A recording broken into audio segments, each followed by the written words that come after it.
Eu sou a professora Márcia Beltrame, essa é a disciplina de Genética das Mutações, e a aula de hoje é sobre genética do câncer.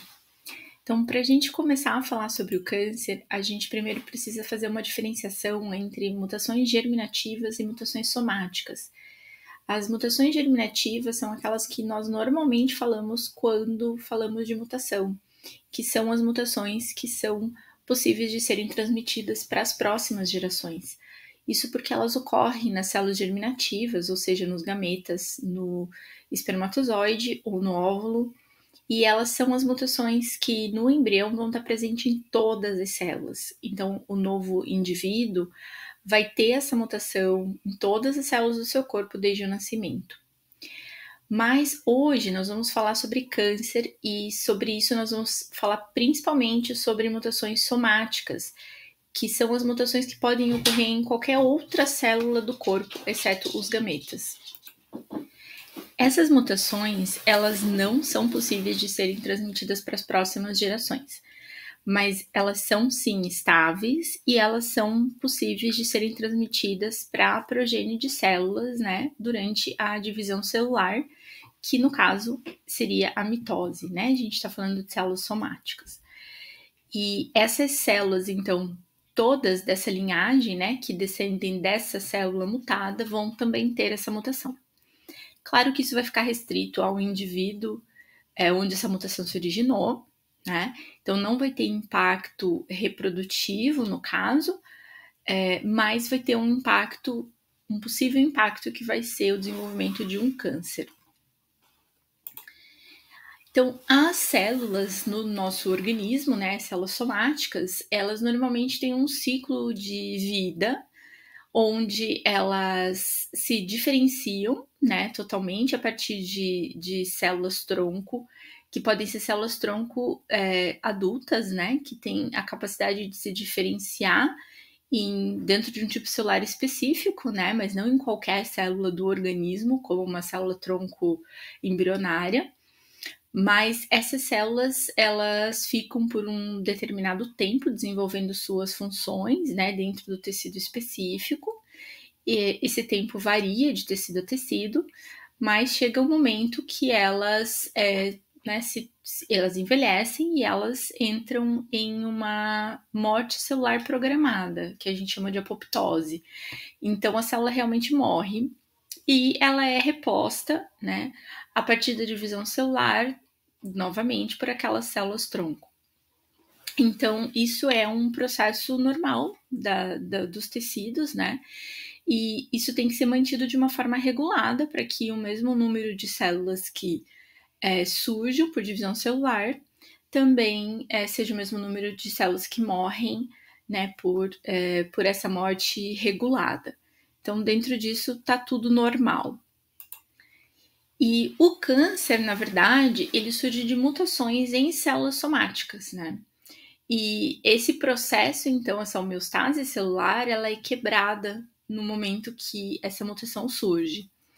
A tumorigênese, que é o que a gente chama o processo pelo qual o câncer surge, o câncer cresce e também o câncer se espalha pelos tecidos e até para outros tecidos, ele se origina a partir de uma única célula que teve uma mutação, né? Então, uma célula somática mutada, ela vai se tornar uma célula alterada que vai começar a se proliferar, porque essa mutação, ela aumenta essa proliferação, né? Ou ela faz com que essas células cresçam, se proliferem indefinidamente, sem entrar em morte celular. Então, por algum defeito em alguma parte dessa regulação, a gente não tem mais as células morrendo para serem repostas, elas simplesmente estão se reproduzindo, né, se dividindo. E a gente, então, pode considerar o câncer como uma doença genética, né, pelo fato de que ele surge a partir de uma mutação genética, né, que faz essa perda desse controle, tá? E ao longo desse processo, né, ou seja, ao longo do processo de crescimento desse tecido, né, desse tumor, essas células também podem acabar sofrendo outras mutações, né? Então, ao longo do processo, essas células mantêm a mutação inicial, porque elas são todas células derivadas dessa primeira mutação, né, dessa primeira célula que mutou, mas também podem adquirir novas mutações. E, na verdade, a gente fala o câncer, mas são muitas doenças diferentes que estão agrupadas nesse termo câncer. A gente falou que pode ocorrer em células somáticas, mutações, né, que fazem essa célula crescer indefinidamente, mas a gente tem mais de 200 tipos de células somáticas humanas e praticamente todas elas podem desenvolver câncer a partir de mutações.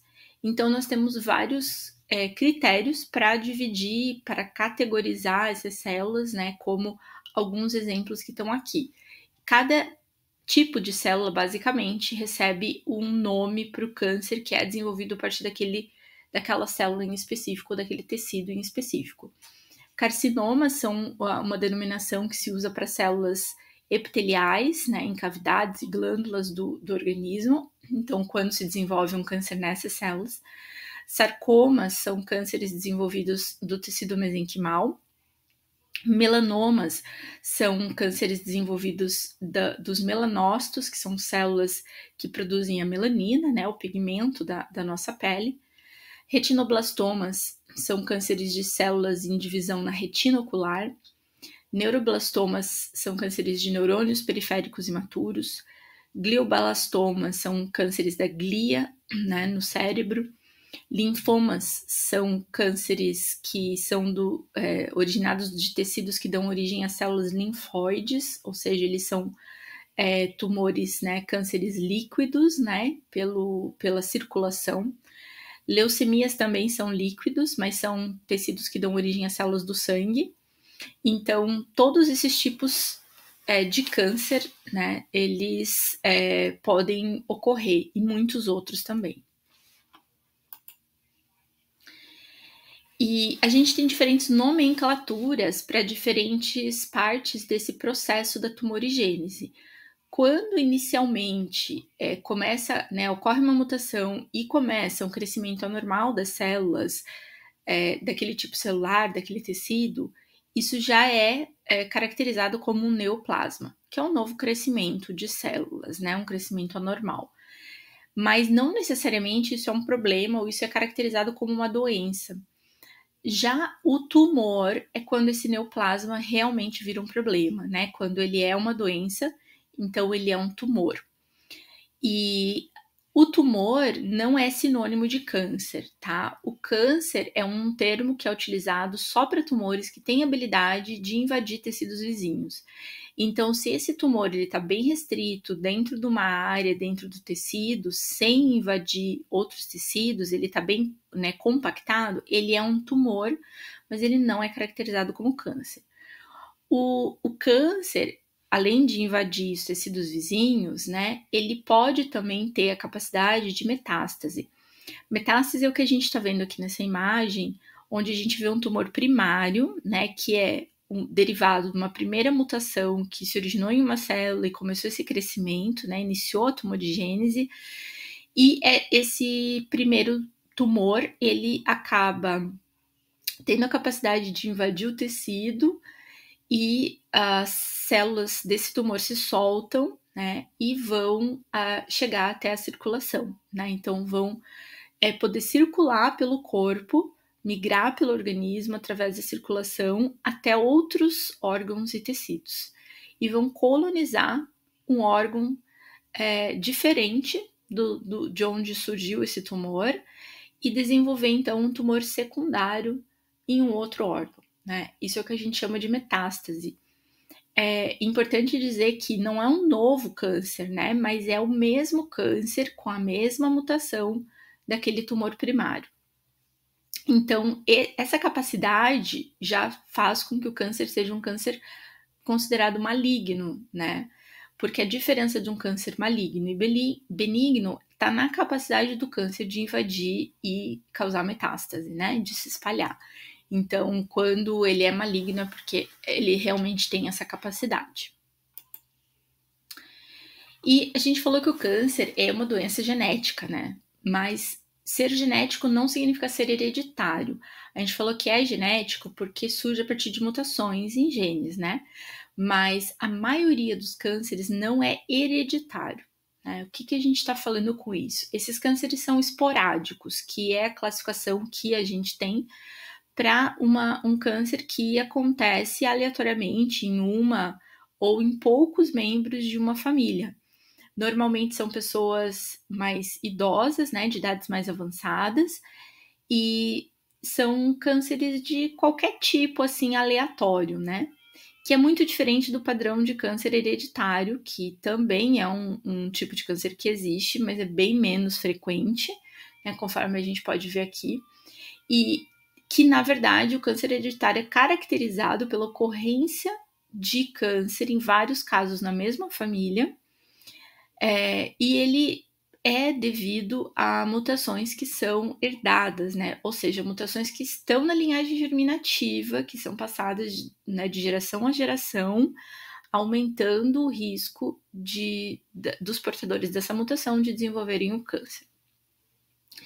E a gente ainda tem um outro tipo, que seria o tipo familiar, né? Que é uma família que tem vários casos de câncer, que pode ser devido a mutações em genes, ou também podem ser por fatores ambientais que esses membros da família compartilham, né? Por exemplo, alimentação ou qualquer aspecto do estilo de vida, ou uma combinação dessas duas coisas, tá? Então, a gente está falando, né, de cânceres esporádicos, que são a maioria dos tipos de câncer. O câncer hereditário, na verdade, existem vários tipos também, que são normalmente síndromes de predisposição ao câncer, afetam 5 a 10% dos casos de câncer, né? Então, só 5 a 10% dos cânceres são cânceres hereditários, os demais praticamente todos são esporádicos. E a diferença do hereditário para o esporádico é justamente que no câncer hereditário, como a gente vê aqui nessa genealogia, são vários membros da família que são afetados por cânceres que são similares, né, com uma mesma patologia. Então, pode ter casos de câncer, por exemplo, de mama, casos de mama e ovário, né? E normalmente são várias gerações afetadas e pessoas mais jovens, abaixo dos 50 anos, o que não é normal no câncer esporádico, que as pessoas são afetadas acima dos 60, 70 anos. E normalmente essas pessoas que têm o câncer esporádico não têm nenhum histórico familiar de câncer ou nada que seja muito gritante, né? São um ou poucos casos. E a outra diferença é que também no câncer hereditário, às vezes a pessoa tem uma única pessoa tem mais de um tipo de câncer, né? Que ela tem uma grande predisposição realmente ao desenvolvimento do câncer, de cânceres, né? E as mutações que são transmitidas, né, nesse câncer hereditário, elas são transmitidas de uma forma monogênica, mendeliana, né, como está mostrando aqui nessa figura, onde um pai ou uma mãe tem essa mutação e vai passar para os seus filhos, né, para metade dos seus filhos, porque normalmente a pessoa porta essa mutação em uma única cópia, ou seja, ela é heterozigota, né, para essa mutação. Então, basta você ter uma cópia dessa mutação que você vai ter um risco aumentado de ter câncer, né? E, em geral, então, esse é o padrão, que é um padrão de alelos dominantes, né? Ou seja, basta você ter uma mutação, né? Mesmo em heterozigose, você já tem o efeito, que é o risco de câncer. Né? Então, dessa forma que o câncer hereditário ele se manifesta, né? Por uma primeira mutação que faz com que você seja mais propenso a ter câncer, ou seja, você seja mais propenso a acabar tendo outras mutações, né, que vão desenvolver câncer finalmente.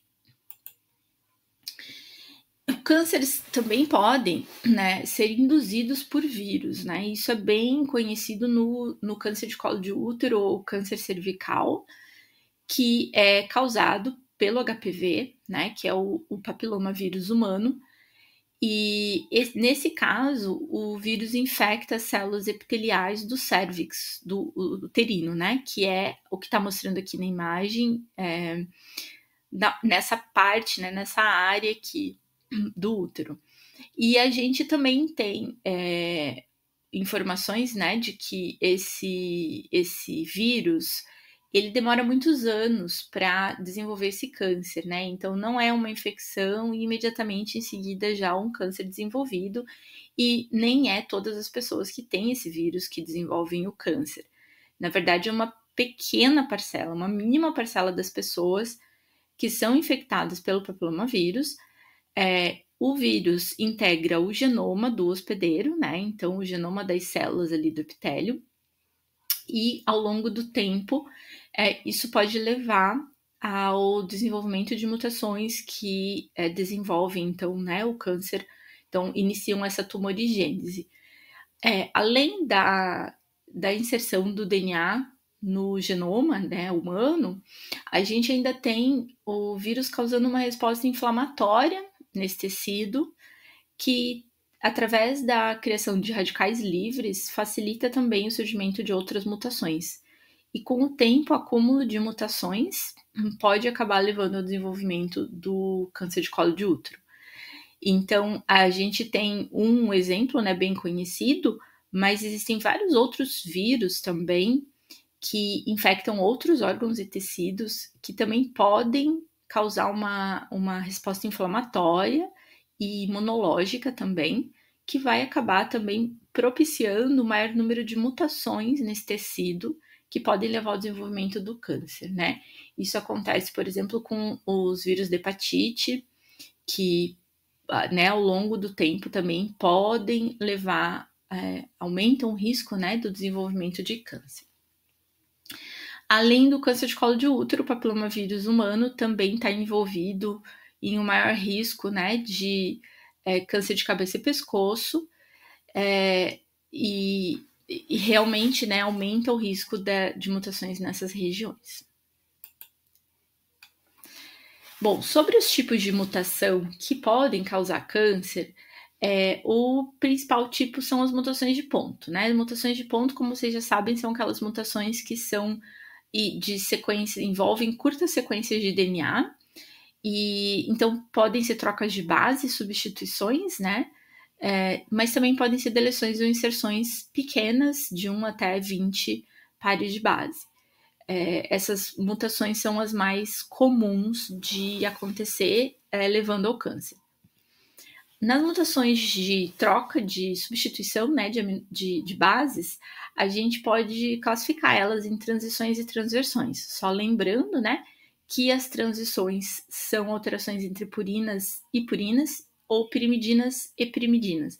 E as transversões é quando a gente troca uma base purina por uma pirimidina, ou o contrário. Purinas são A e G, pirimidinas são C e T. E as mutações de ponto principais que levam ao surgimento de cânceres ocorrem em exons, né? Então, em regiões codificadoras de aminoácidos de genes, normalmente de genes bem importantes dentro do funcionamento da célula. Então, essas regiões, né? Porque, obviamente, a gente olhando para o código genético, né? A gente vê que muitas das trocas de base nessas regiões trocam aminoácidos, né, que vão impactar diretamente a função dos produtos, né, das proteínas produzidas por esses genes. Então, muito facilmente podem impactar de forma importante a função. Mas a gente olhando também para o código genético pode perceber que existem muitas trocas de base que ocorrem em exons que não trocam aminoácidos, então podem ser silenciosas, né? Então a gente nem sempre vai ter uma mutação né, proporcionando uma alteração grave que possa levar a um câncer. Na verdade, é uma pequena parte das mutações que vão acabar levando ao câncer. a maioria delas não vai ser tão impactante, né? Mas principalmente essas que alteram de alguma forma mais importante, né? Principalmente mudando aminoácidos para aminoácidos de categorias muito diferentes, com propriedades muito diferentes, que vão interagir com os demais aminoácidos da proteína de uma forma muito diferente. E em especial, aquelas mutações, né, que levam a uma proteína truncada, ou seja, o exemplo de cima aqui da imagem, que está mostrando uma mutação sem sentido, que ela codificava um certo aminoácido, e ela passou a ser um códon que codifica uma parada, né? Então, essa proteína vai parar de ser produzida, né? A tradução vai ser interrompida, e a proteína vai ficar mais curta, né? Vai ter menos aminoácidos, simplesmente. Então, vai ser uma proteína truncada. E o outro exemplo, que também pode facilmente levar a uma proteína truncada, é o exemplo de baixo, que é uma deleção nesse caso, mas a gente pode estar falando de inserções ou de deleções de número de bases diferente de 3 ou diferente de múltiplos de 3, né? Então, aqui no caso, 2 bases no exemplo foram deletadas. E com isso, toda a matriz de leitura foi alterada para a leitura desse RNA. Então, não só esse aminoácido vai ser um aminoácido diferente, né, por conta da mutação, mas todos os aminoácidos que forem inseridos na sequência são potencialmente diferentes porque foi mudada toda a matriz de leitura, né? Então, 2 bases deletadas, então a terceira base desse códon vai passar a ser a primeira base do códon seguinte. E então, nesse caso ainda, além de ter 3 aminoácidos alterados, logo em seguida tem um códon de parada, que é um códon de parada prematuro, né? Não, a proteína iria continuar a partir dali, mas aleatoriamente acabou se formando um códon de parada também, gerando uma proteína truncada. Nesses casos onde a proteína é truncada, na verdade, o RNA mensageiro ele é degradado mais rapidamente dentro da célula, né? Ele não permanece muito tempo ali. E isso corresponde a cerca de 1/4 das mutações que ocorrem em todos os tipos de câncer, né? Então, é bastante comum de acontecer. Outras mutações de ponto que podem levar a câncer menos frequentemente, nesse caso, menos de 2% das mutações que são encontradas em câncer, são as de sítios de splicing. Então, relembrando, né, que sítios de splicing são aquelas sequências que ficam ali nas junções entre um intron e um exon, dentro de um gene, que precisam ser cortadas, né, para excisão ou para remoção dos introns da sequência do RNA, para que o RNA mensageiro possa ser formado somente pelas sequências dos exons, né, justapostos, e assim um RNA mensageiro maduro possa ser formado. Então, aqui nesse exemplo, a gente está vendo 3 exons, né, com barras em cinza, e a gente está vendo algumas alterações ali num sítio de splicing que muda, né, os pontos de splicing normal que ocorreriam para que esses 2 introns fossem removidos e os 3 exons permanecessem. E agora a gente vai ter, na verdade, um splicing errado, né? A gente não vai fazer esse corte intermediário ali antes do segundo exon, e a gente vai acabar removendo do RNA não só os 2 introns, mas também todo esse exon intermediário. Então, a perda desse exon do RNA, né? Essa sequência não vai estar presente para o RNA mensageiro maduro poder codificar a inserção desses aminoácidos, e você vai ter então um RNAzinho pequenininho, né, que vai ser totalmente não funcional, né, não vai ter a função da proteína, e a mutação, na verdade, ocorreu no sítio de splicing, né, num intron ali, não em um exon. Então, elas também podem ser bastante danosas. E outro tipo de mutação que a gente também tem, que pode levar ao câncer, são as mutações em sequências repetidas, geralmente sequências curtas repetidas em tandem. Então, aqui no terceiro quadro aqui da imagem, a gente pode ver um exemplo de uma repetição de 3 bases, que é o CAG, codificando um aminoácido, aqui nesse caso, né? Então, numa sequência codificadora em um exon. E a gente tem uma mutação que duplica essa sequência, na verdade aqui no exemplo triplica essa sequência, né? Que é o que a gente chama de expansão de sequências repetidas. Então a gente tinha uma cópia só desse CAG e a partir dessa mutação, né, foram geradas mais 2 cópias. E então ela expandiu, né, essa repetição. Como é uma sequência codificadora de aminoácido, a gente, na verdade, agora vai ter 3 desse aminoácido, porque a gente fez mais 2 cópias desse mesmo códon, né?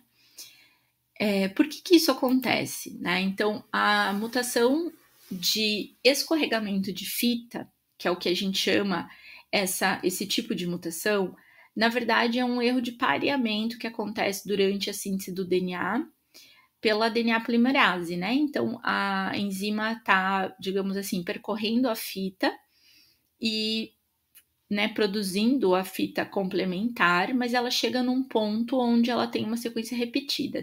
Nessa outra imagem aqui, a sequência repetida é uma série de adeninas, né? E ela vai inserindo, né? Então, complementar adenina, uma timina, né? No DNA, ela está inserindo, então um T, mais um T, mais um T. E chega um momento que ela dá uma escorregada, né? E aí, o que acontece, então? Ela vai continuar fazendo a síntese com uma pequena alça sendo formada na fita molde. Então, ela pulou um A, digamos assim, né? E só que ela continuou, ela colocou ali um T, e esse T se alinhou também com o próximo nucleotídeo, que também era um A, né? Porque a sequência é repetida, então, assim, tem múltiplas formas de você alinhar formando alças ali, né? E aí o que acontece é que na sequência que foi produzida agora, vai ter uma adenina a menos, né? Vai ter um A menos. Então, a gente teve uma deleção. E isso pode acontecer com deleções ou com inserções também, né? Por conta dessas múltiplas formas de pareamento possíveis para essa sequência. Pode acontecer com sequências de repetição de uma única base, como esse exemplo aqui, ou como o que a gente acabou de ver de 3 bases ou de 2 bases, né? E assim por diante. E tem muita sequência repetitiva no genoma humano, né? O genoma humano, na verdade, ele é composto de várias classes diferentes de sequências repetitivas. E um outro tipo de sequência repetitiva, que são sequências bem maiores, são as repetições halo. Essas repetições são o tipo de repetição mais comum no genoma humano. A gente tem mais de 1 milhão de cópias de sequências halo. Isso faz 11% do nosso genoma só de sequências halo, e elas são de cerca de 300 nucleotídeos, e elas têm uma estrutura que, na verdade, elas têm toda uma sequência, né, no meio desse elemento, mas nas extremidades, como a gente está vendo aqui na figura, em flechas vermelhas, a gente tem regiões que são homólogas, são sequências muito parecidas que ficam aqui nessas extremidades. E elas são muito importantes para que essas sequências elas consigam se replicar pelo genoma, né? Elas são elementos transponíveis e elas usam justamente a possibilidade de pareamento com essas sequências muito semelhantes para fazer recombinação, então se inserir em outras regiões do genoma. Então, o fato dessas sequências homólogas existirem ali também promove recombinação, que pode levar a pontos de quebra genômica, né, gerando mutações e gerando câncer também. Então, são muito comuns, né? e então tem várias regiões do genoma. Outro tipo de mutação do câncer, além das mutações de ponto, são mutações cromossômicas, né? Então, como vocês sabem, as mutações cromossômicas ou citogenéticas, elas são visíveis ao microscópio, porque elas são sequências de DNA muito grandes que estão envolvidas, né?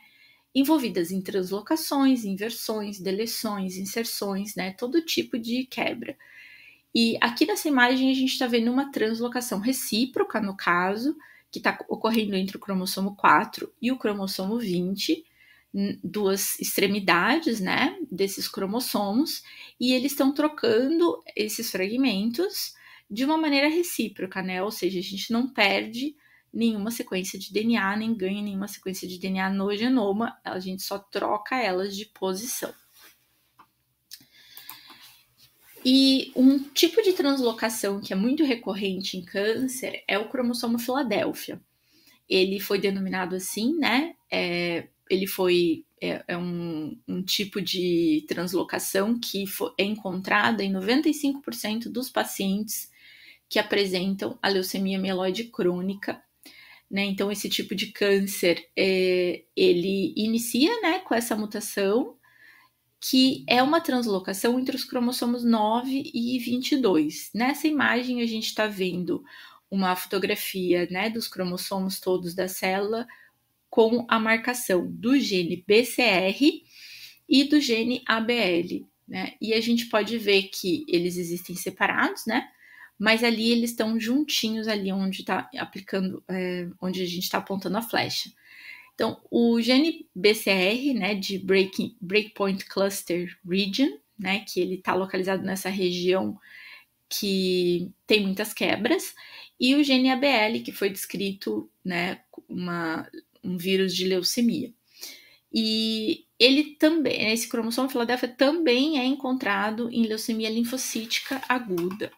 E se a gente der um zoom, né, olhar para a sequência desses genes, ali a organização desses genes, a gente vê que o gene BCR do cromossomo 22, ele tem um promotor, né, uma região reguladora da transcrição do gene que é muito forte, então produz constitutivamente, né, bastante proteína BCR. E não existe um único ponto de quebra nesse gene, mas existe uma região ali com alguns possíveis pontos de quebra.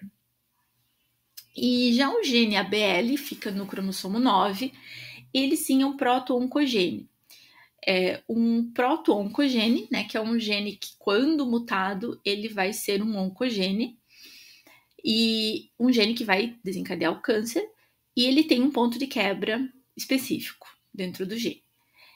Então, com essas duas quebras, nesses dois cromossomos e a translocação deles, a gente acaba gerando dois genes, meio genes, né? Então, dois genes que são meio BCR, meio ABL.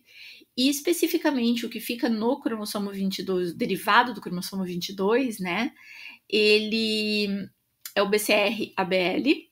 Ele fica com a região promotora do gene ABL, que é aquele promotor constitutivo que promove autoexpressão, e ele fica com o gene, né, a região codificadora, né, grande parte do gene ABL, que é o proto-oncogene.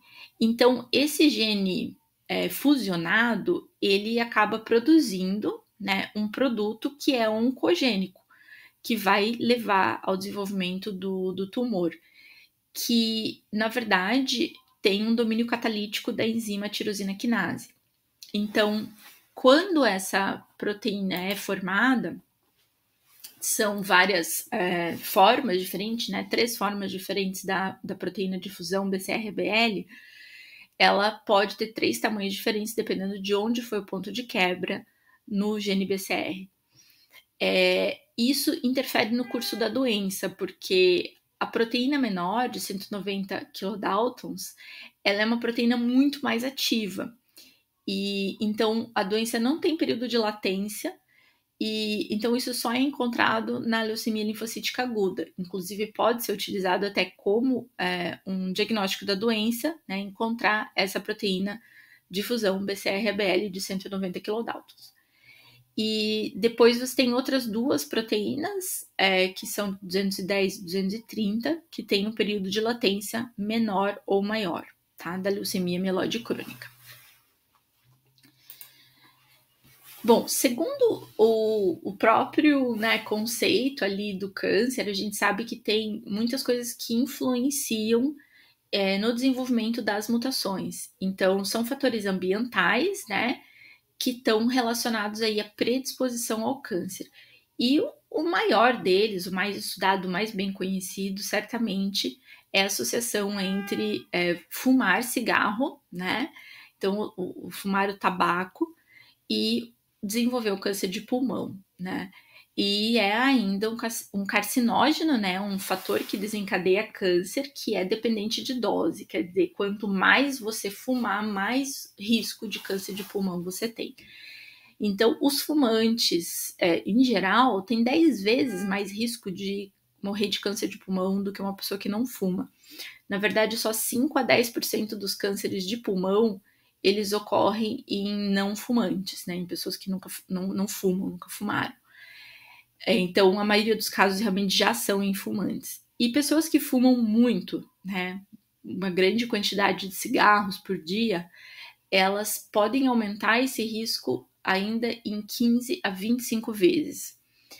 E além de do pulmão, né? Porque o pulmão, obviamente, por ser o tecido que está mais exposto, né, à fumaça do cigarro, mas também o fumo aumenta o risco de câncer de cabeça e pescoço. Então, a gente tem muitos casos, né, de câncer de boca, de garganta e também o câncer de bexiga. Além de vários outros tipos de câncer, né? O cigarro está associado com praticamente todos os tipos de câncer que tem. O que acontece nessa fumaça do cigarro, né? A gente tem muitos mutagênicos, tem mais de 70 substâncias que podem causar o câncer, que fazem parte, né, do cigarro, mas a gente tem hidrocarbonetos aromáticos policíclicos, né, que são compostos que são gerados pela queima da folha do tabaco, que mais provavelmente são os carcinógenos, né? Então, a gente tem essa molécula, que é o benzoapireno, que é a molécula com certeza mais estudada, que uma vez que você ingere ela vai ser alterada dentro do organismo para que ela seja uma molécula solúvel em água, para você poder eliminar ela na urina. E essa alteração da molécula então transforma o benzoapireno em epóxido de benzoapireno-diol, o BPDE. E essa é a molécula que a gente está vendo aqui, o BPDE. E a gente tem vários isômeros que são mutagênicos, que são formados nesse processo e ficam, né, principalmente em contato com a mucosa dos pulmões. Então, essas células desse tecido acabam sendo altamente expostas a esses compostos. E aí, o que esse composto faz? Bom, o BPDE, ele tem a capacidade de se ligar diretamente ao DNA, então ele é uma molécula que liga no DNA, forma 4 ligações covalentes, né, então bem estáveis, com as guaninas, né, então onde você tem no DNA um G, você forma essas ligações, e isso impede o processo de replicação de continuar, né? Quando você tem a abertura da fita de DNA, naquela forquilha de replicação, que está fazendo cópias dessa sequência de DNA, ele interrompe nessa posição. E aí, claro, a gente tem processos, né? A gente tem mecanismos de reparo do DNA, que vocês também devem lembrar. Esses mecanismos de reparo, eles atuam, mas o problema é que eles têm uma grande proporção de erro, que ao invés de reparar essa guanina de volta para ser uma guanina, ele repara como uma timina. Então você acaba tendo reparo do dano, mas você tem uma mutação, né, de G para T. Ou seja, uma transversão, né, de uma purina para uma pirimidina.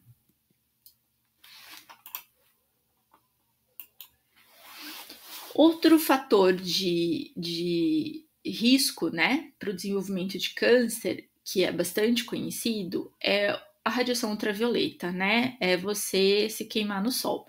Então, principalmente o componente UVB da radiação, que é um comprimento de onda específico, né? Ele é um mutágeno, né? Ele causa danos ao DNA e ele está muito relacionado com o câncer de pele, né? Então, isso também é bastante conhecido há muito tempo. Não é um desenvolvimento também rápido e direto, de você ter um efeito, foi no sol, desenvolver o câncer, mas é cumulativo, né? Então, justamente pelo acúmulo de mutações na pele exposta ao sol. Então, são dois tipos de alteração que essa radiação promove, que são alterações em pirimidinas adjacentes, né? Quando você tem duas bases pirimidinas, uma ao lado da outra na mesma fita. Então, são dímeros de ciclobutano e fotoprodutos pirimidina 6,4-pirimidina, que acabam causando uma torção, uma forma errada, né, na cadeia de DNA, na dupla fita de DNA. Como a gente está vendo aqui um exemplo de dímeros de timina, né? Então você tem duas timinas, uma ao lado da outra na sequência de DNA. Com a radiação, você acaba formando um dímero entre elas, né? Ou seja, você liga uma timina na outra, né? De uma forma que elas não deveriam estar. E aí o que acontece é que essa ligação que elas acabam fazendo entre elas acaba distorcendo essa molécula de DNA. E existe, claro, também reparo para dímeros de timina. Então, tem mecanismo de reparo do DNA. E esse mecanismo normalmente é feito por excisão de nucleotídeo, quando o nucleotídeo todo é removido da cadeia de DNA, né? Mas isso também tem uma grande propensão a erros, né? Então, originando mutações. E as mutações no câncer, né? A gente falou, inicia com uma mutação o processo de tumorigênese. Como aqui nessa imagem a gente está mostrando, tem um tecido, uma célula mutada, e essa célula, então, passa a se dividir, originando várias outras células, todas contendo essa mesma mutação. Então, esse é o processo que deu início ao tumor, né? E a gente chama isso de expansão clonal, né? Porque são todos clones dessa primeira célula mutada. Mas isso não é suficiente, normalmente, para você desenvolver um câncer. É o início da tumorigênese, né? A gente viu que nem todos os tumores se desenvolvem em câncer. E esse processo, ele continua sendo possível de ter mutações. Então, uma vez que agora todas as células foram geradas, aqui então na parte central da figura, a gente vê que uma dessas células já mutadas, ela sofre mais uma mutação. Então, essa segunda mutação faz com que ela consiga crescer, se multiplicar ainda mais, né? Então, ela se prolifera, e aí nessa terceira fase a gente tem ainda uma terceira mutação em uma dessas células. E assim por diante, né? Então, conforme a tumorigênese vai ocorrendo, essas células vão crescendo e se expandindo, e a gente não tá vendo elas morrerem, né? Elas só vão se expandindo. Mais mutações podem ocorrer nessas células, e algumas delas podem ser mutações que, de fato, vão levar essa célula a se proliferar ainda mais. E várias mutações vão se acumulando ao longo de até anos para que você consiga, para que finalmente seja desenvolvido um câncer, né? Então, quando você vai pegar um tecido de tumor, né, de um câncer, e você vai identificar as mutações, não existe só uma mutação. Você identifica normalmente várias mutações, né? O tecido é heterogêneo também, tem células que têm uma mutação, outras células que não têm. Porque você tem essas novas mutações ocorrendo durante o processo. Nem todas são mutações que vão levar a uma maior expansão das células, né? Ou uma piora do câncer, digamos assim. Mas algumas simplesmente ocorreram por acaso ali naquela célula, não influenciam em nada. Essas mutações a gente chama de mutações passageiras, né, ou que estão indo de carona, na verdade, com as outras células, porque a mutação que está levando essas células a não morrerem e a se proliferar está junto na mesma célula. Então, essas que também não afetam em nada vão de carona junto, a gente acaba encontrando elas também no câncer, e isso colabora para a heterogeneidade do tecido do câncer. Nesse exemplo da tumorigênese coloretal, né, ou seja, do câncer de colo de útero, de coloretal, câncer coloretal, né, o início da tumorigênese, ele vem de um tecido normal que sofreu uma primeira mutação. E aqui a gente está vendo exemplos de genes que diretamente promovem o crescimento das células tumorais quando mutados, que estão aqui em preto, ou genes que removem barreiras para o crescimento tumoral quando mutados, que estão em vermelho, né? Então, esses dois tipos de genes, então, quando mutados, vão gerar, aqui nesse exemplo, um adenoma, primeiro pequeno, depois com acúmulo de mais mutações, um maior, e com acúmulo de mais mutações ainda, vão levar ao desenvolvimento de um câncer e, posteriormente, a uma metástase. Esse acúmulo de mutações, né, é muito típico do desenvolvimento do câncer, e isso é um aumento de instabilidade genética, né, porque o nosso genoma ele é estável, ele não fica sofrendo mutações assim o tempo todo, mas uma vez que já houve uma mutação anteriormente, essa célula vai estar mais propensa ao surgimento de novas mutações, porque ela já tem alterações importantes no controle da divisão celular, das mutações, do reparo, dos mecanismos, né, de reparo. Então, quanto mais ela vai perdendo funções por essas mutações que estão ocorrendo, mais provável que ela acabe sofrendo novas mutações. Então, isso, né, é o processo que vai gerando essa instabilidade genética, né? Então, o genoma de uma célula de câncer é muito instável, já tem muitas mutações e vai ao longo do tempo acumulando cada vez mais mutações.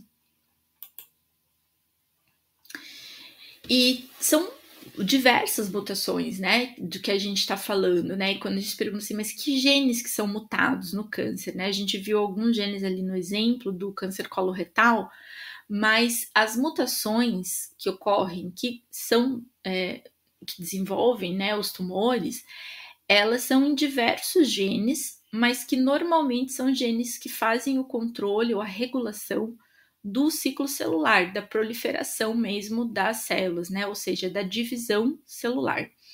Então, o ciclo celular, ele, como está mostrando nessa imagem, ele não é apenas, né, a divisão celular, que no caso das células somáticas é a mitose, o que a gente está falando, né?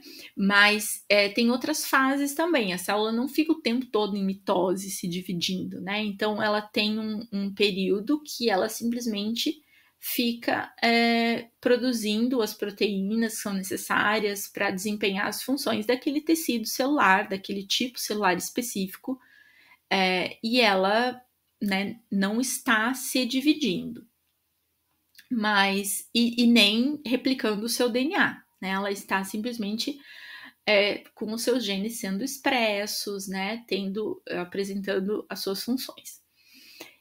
E antes, né, então, da célula entrar nas fases ali da mitose, ela se prepara para isso, né?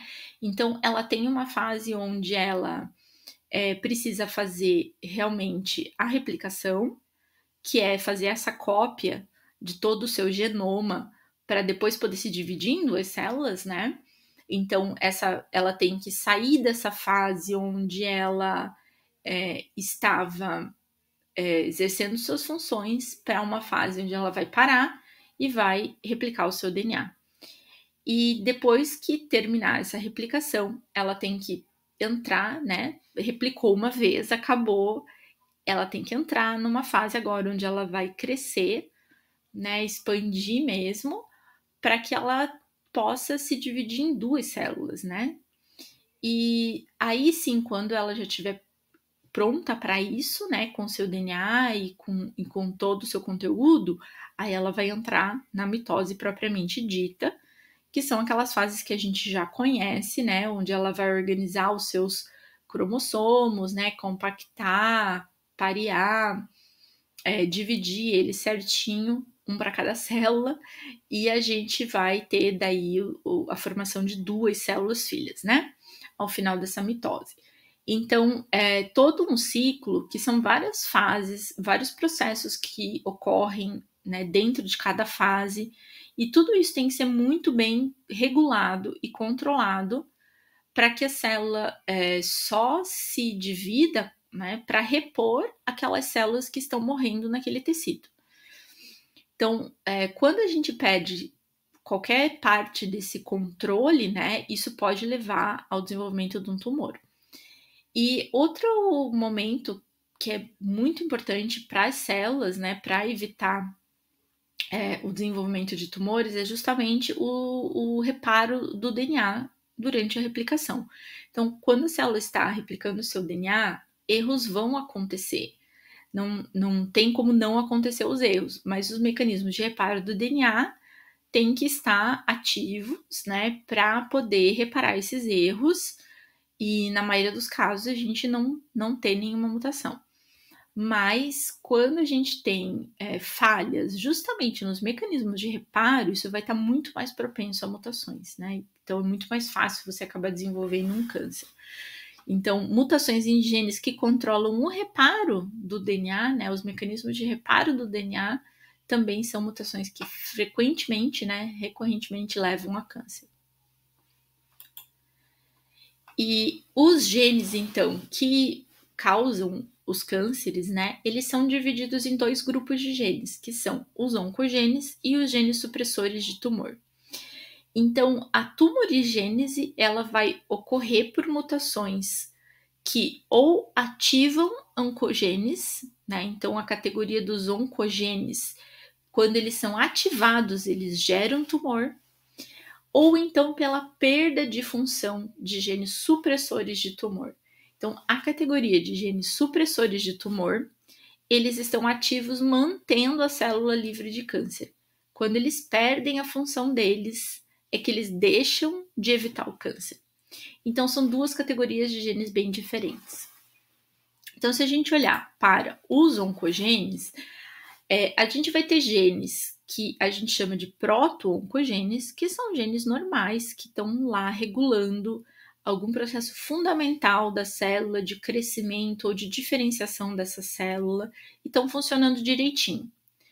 Eles são chamados de proto-oncogenes porque se eles sofrerem uma mutação que ativa eles, né, promove essa tumorigênese. Então, eles deixam de ser proto-oncogenes e passam a ser oncogenes. E geralmente essa mutação é por um aumento de função ou um aumento da produção dessa enzima que esse gene produz. Então, isso pode ser causado por uma substituição de nucleotídeo ou também por amplificação do gene, do número de cópias desse gene, ou até por rearranjos cromossômicos, né? Então, qualquer coisa, na verdade, que faça com que a gente tenha mais produto dessa proteína, que normalmente é uma enzima, que é o oncogene, né? Que é produzida pelo oncogene. A amplificação dos genes é mais ou menos esse esqueminha que a gente está vendo na imagem. Você tem uma cópia apenas de um proto-oncogene que está lá funcionando direitinho, e a amplificação é a produção de várias cópias, né? Ou a duplicação, mas formando várias cópias desse único gene. E aí, nesse momento que você tem várias cópias, você vai conseguir produzir muito mais dessa proteína. E isso que vai acabar levando ao desenvolvimento do tumor, o excesso da atividade dessa proteína ou dessa enzima que você tem. Então, alguns oncogenes que são mais frequentemente amplificados nos cânceres, né? Ou seja, são várias cópias deles que são produzidos no câncer, estão listados nessa tabela aqui. E a gente pode ver que são funções celulares diferentes que eles atuam. Os genes MYC, os proto-oncogenes, né? Eles são fatores de transcrição. Fatores de transcrição, lembrando, são proteínas que se ligam ao DNA para promover a transcrição, né? Então, eles estão ligados ao DNA no momento ali que o gene está sendo transcrito em um RNA, né? Ou seja, está sendo expresso. E, então, eles são proteínas que promovem essa regulação. E ali a gente está vendo vários tipos de câncer que estão relacionados com isso, né? Com essa família de genes MYC.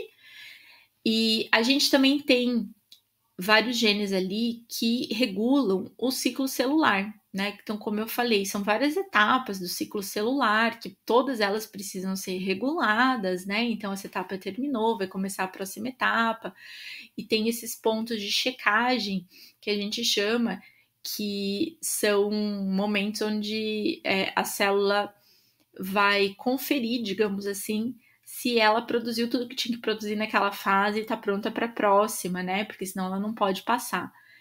Então, esses genes também estão envolvidos com uma série de tipos de câncer diferentes. Também tem proteínas, né, que são receptores de fatores de crescimento celular. E tem proteínas também de supressão de tumor e outros tipos de proteínas, enzimas, né, que estão aí envolvidos em diferentes porcentagens de vários tipos de câncer. Tá? Então, aqui só para a gente ter alguns exemplos. E essa categoria de genes supressores de tumor são genes que, quando mutados, eles perdem a função, né, eles ficam inativos e a falta de atividade deles é que leva ao desenvolvimento do câncer.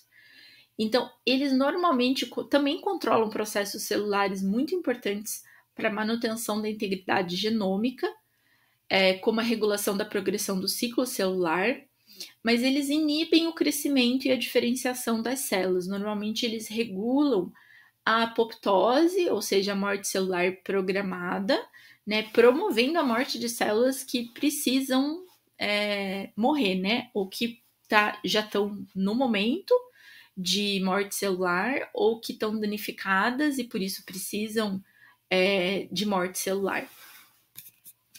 Então, se a gente olhar para um gene supressor de tumor na sua atividade normal, ele, na verdade, está prevenindo o câncer. Ele está impedindo que células mutadas, por exemplo, continuem se dividindo.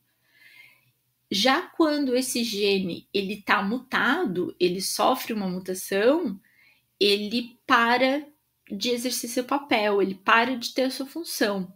Então, normalmente, essas mutações, elas são aquelas mutações que levam a proteínas truncadas, levam a alteração de matriz de leitura, né, levam a perda, né, de sítios de splicing, ou mutações mesmo que são perdas de grandes sequências de genes, né, de exons inteiros, etc.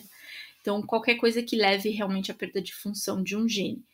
Então, esses são chamados genes supressores de tumor. E alguns genes específicos, né, que atuam, estão presentes, na verdade, na maioria dos cânceres, e o primeiro dessa lista é o gene TP53, que está presente em cerca de 50% dos tumores. É um gene que fica no cromossomo 17 e que codifica uma proteína que tem 53 kilodaltons, por isso chama TP53, porque, né, ela foi descrita sem se saber a função dela. E ele é um gene supressor de tumor. Ele regula a divisão celular, né? E tem muitas mutações que já foram descritas nesse gene que levam à perda de função, levando ao câncer. Há vários tipos de câncer diferentes, inclusive a síndrome de Li-Fraumeni, né, que é também uma síndrome de predisposição ao câncer, né, que é hereditária. Um outro exemplo é da família de genes Ras, que significa Retrovirus Associated DNA Sequences, por causa da descoberta deles, né, a partir desses sequências associadas a retrovírus, que são vários genes, na verdade, não é um único, e que normalmente esses genes, eles são ativados, né, então eles são proto-oncogenes que são ativados em oncogenes através da substituição de nucleotídeos mais normalmente, né, mais comumente. E aqui a gente está vendo alguns deles, principalmente o Carras, que é um dos membros da família Ras e que está muito frequentemente mutado em alguns tipos de câncer. Né? Ele é bastante estudado no câncer coloretal, mas ele está bastante presente em outros tipos também. Um outro exemplo é da família de genes MYC, que são os fatores de transcrição que apareceram na tabela, que eu mencionei também. E esses genes são ativados também, né? Então, eles são proto-oncogenes que são ativados em oncogenes, mas dessa vez por rearranjos cromossômicos, normalmente por translocação. Normalmente, esses genes acabam sendo translocados para perto de um promotor que é mais ativo. Isso aumenta a expressão desses genes e eles, então, a partir do proto-oncogene, que a gente chama de VMYC, eles podem virar os oncogenes, né? MYC, MYC-N e MYC-L, que são associados a neuroblastoma e câncer de pulmão, né? L de lung, de pulmão. E o nome MYC, na verdade, ele vem de mielocitomatose, que é um tipo raro de tumor de mielócitos, que é um tipo específico de leucócitos, que foi, né, descrito dele. Bom, com isso a gente termina uma breve introdução, né, ao tema das mutações no câncer. E eu coloco aqui uma questão para ser respondida, que é de fazer uma busca, na verdade, sobre o câncer de mama.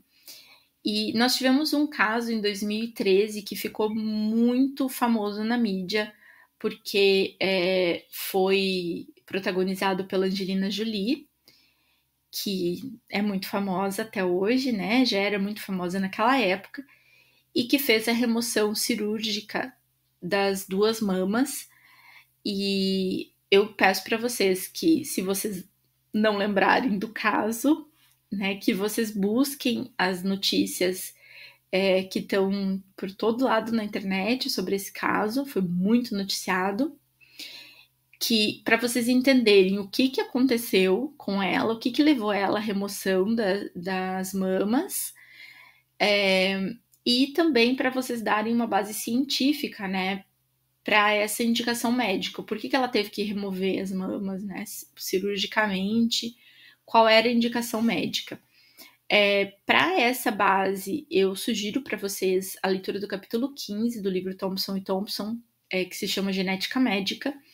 Ele está disponível na biblioteca virtual da URGS, vocês podem acessar online, tá? Basta colocar o cartão URGS e a senha. E lá fala bastante sobre o câncer de mama, os genes que estão relacionados ao câncer de mama, que vai ajudar vocês a dar esse embasamento, né? Tem esse capítulo, mas também estão livres para buscar em qualquer outra fonte. E eu sugiro não só a leitura da parte que fala sobre o câncer de mama em si e os genes, mas como de todo o capítulo, né? Que tem vários outros casos e questões bastante interessantes para a gente fazer a nossa discussão. Até mais.